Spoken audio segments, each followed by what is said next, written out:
नमस्कार, मी वैभवराज रोंदळ, वरिष्ठ राष्ट्रीय उपाध्यक्ष अखिल भारतीय हिंदू महासभा. एक खूप दुःखद घटना घडलेली आहे. विषय असा होता की जी आपली संत ज्ञानेश्वर महाराजांची पालखी निघते आळंदीवरून. सासवडपासून तर जेजुरीला जात असताना मध्येच उलट्या बाजूने एक ट्रक आला. त्या ट्रकच्या अपघातामध्ये 3 व्यक्ती मृत पावल्यात आणि बाकी व्यक्ती जखमी झाल्यात. तर सरकारने त्यांना मृत व्यक्तींना ₹5,00,000 जाहीर केले त्यांच्या कुटुंबासाठी. तर आमची सरकारकडे विनंती होती.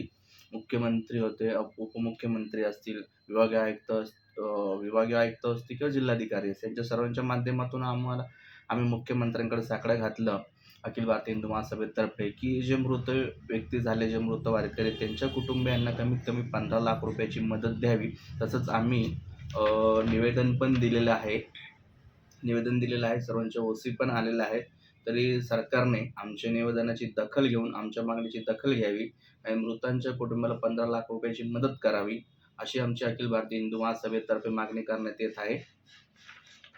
रामकृष्ण हरी.